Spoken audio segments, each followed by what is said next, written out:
I'm your host, Monica Tanner, and I'm really excited about the topic I'm going to be talking about today, which is the importance of date night. The importance of regular date night cannot be overstated. It's a proactive way to create fun, enjoyable, and memorable interactions with each other, even if it's just for a few hours each week. Date night provides the perfect opportunity for foreplay and to reconnect mentally, emotionally, and physically with your spouse. The truth of it is that date night is not optional for couples who want to create a close, connected, and intimate relationship. And in my work with couples over the last few years, I feel like I've heard every excuse possible for why couples are not routinely going out on dates. And my answer to all of those excuses, it doesn't matter what it is that there's no right or wrong way to date your spouse. You don't need more time, more money, more resources, more creativity. The reality is that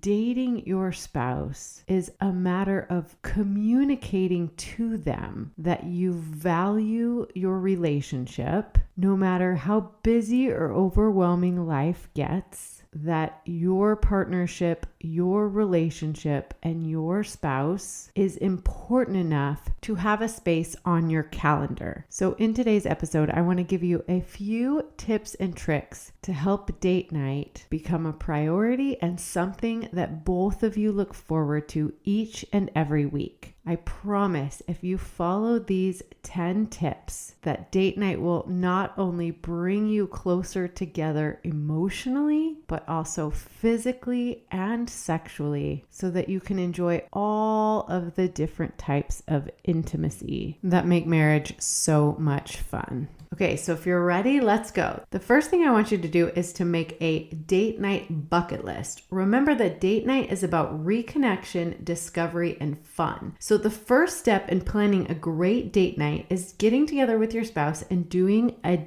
date night brain dump. So I want you to brainstorm all of the exciting things you've ever wanted to do, learn, and experience on your own or with your spouse. I want you to include both things that you can do staying at home and going out, relaxing and active, new interests, and old faves. Just anything that appeals to you, make a big list. Think about things that you can do both close to home and farther away. Be creative with this activity because nothing is off limits. This also doesn't have to be a one and done activity. It can be a growing, changing, evolving list where you just write down things that you would like to do. Number 2, I want you to pull out your calendar together and block off time each week. It can be at night, it can be in the morning or in the afternoon, but set aside at least a 3-hour chunk of time that you designate as your weekly date, and then nothing can move that time block. Even for those of you with super busy schedules, lots of kids and activities or appointments, by giving each other space on your calendars, you're communicating that no matter how busy life gets, that you can always make time to enjoy one another. So this is a very important step. Once you've put it on the calendar and made your bucket list, I want you to take turns planning date nights. You can either surprise your spouse or give them a detailed itinerary, but make sure that you're varying the activities so you don't get into a rut. And remember that your spouse is your best friend, so treat date night as a way to get to know each other better and create lasting memories together. This is why you should think through the activities of your date night so you'll be home in time and with enough energy to really be able to go out and enjoy the date. If you have to pay a little extra to have the babysitter put your kids to bed or take a nap during the day, if your date requires you to be out late, make whatever arrangements are necessary to keep the momentum of the date going and ensure that you have plenty of energy for the activity you've planned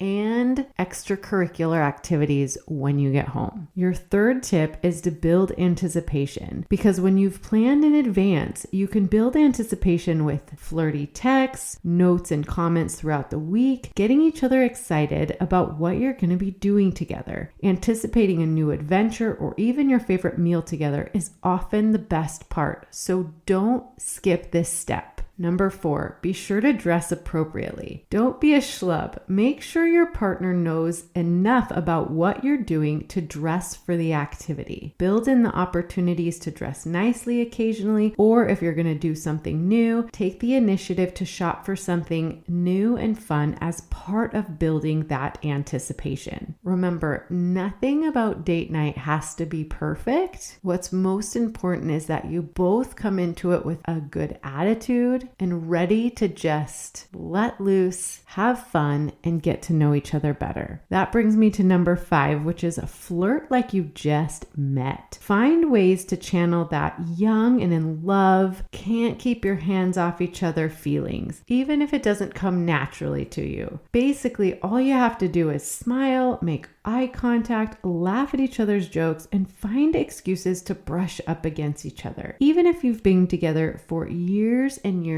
and years, show interest in your partner as if you just met. Because the truth is, we all live busy and full lives. And even though we think we may know everything about our partner, the only constant in life is change. So make it a priority to be interested in your spouse. I even like to have the couples I work with challenge themselves to learn something new about their partner every single time they go out on a date. So part of the way we do that is like in step 2, where we take turns planning the date. You want to plan a date that you will really, really enjoy, regardless of whether you think your partner will enjoy it, so that your partner gets the chance to find out more about you. And then whoever didn't plan the date gets to practice having a good attitude, whether or not they initially feel like they're going to enjoy the date. They just get to enjoy being with their partner doing something that they enjoy. And then another part of that is leaving all the distractions outside of the date. This means planning to focus on each other, because date nights are about fun and laughter and enjoying each other's company. They're not for talking about work or the kids or money or anything that stresses you out. So if you're unsure what to talk about on a date, you can always Google conversation starters or questions for couples. That's just an easy way to get to know each other, but also make sure that you're using either the do not disturb feature on your phones or leaving your phones in the car. But either way, come to the date prepared to give each other your undivided attention.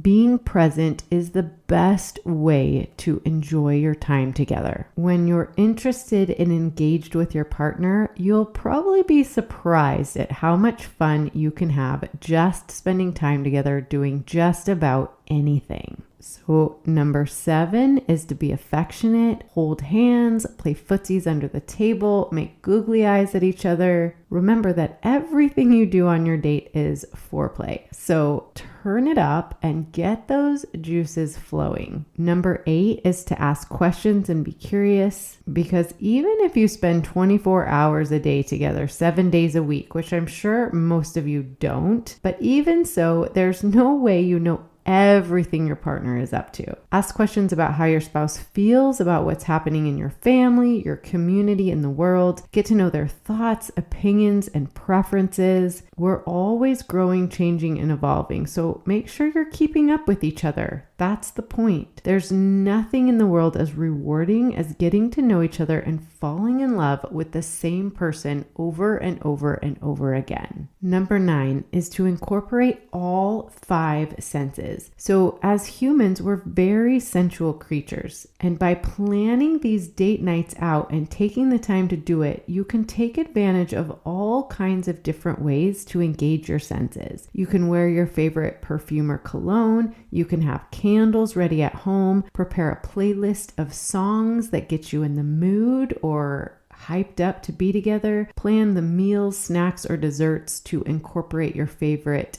textures and aphrodisiacs. Make sure you're wearing something that makes you look and feel sexy. Touch each other in ways that make you feel good throughout the date, and just be creative and have fun with this part. Create a trail of sensory experiences that leads straight to the bedroom, because getting to enjoy that intimate connection together at the end of your date is something that you can both look forward to. And last but not least, focus on what turns you on about your partner. What about your spouse gets you all hot and bothered? Is it a certain body part, or is it memories that you share together, or the way they light up when they're talking about a certain subject? Allow yourself time to prepare for an unforgettable experience each and every week, one that incorporates every level of intimate connection. Do whatever is necessary to go there and get excited about connecting with your spouse emotionally, physically, sexually, recreationally, intellectually, and whatever happens, relax, be together, and let there be fireworks. Those are just 10 simple tips to help you make date night a priority and then make it enjoyable.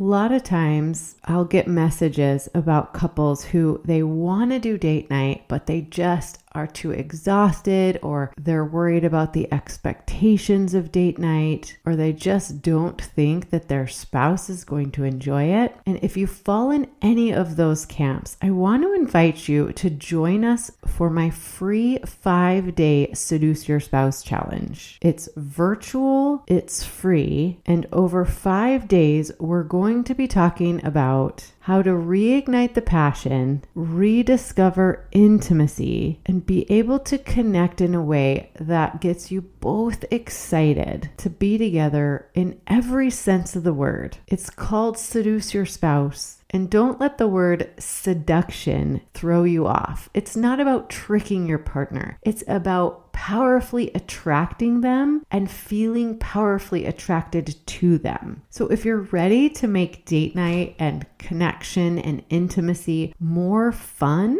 then make sure you register for that free challenge. Because if you're going to be happily married, there's something to be said for the feeling that we're in this together. And if we're in this together and we're in it for the long haul, it really should be fun. It should be passionate and fulfilling.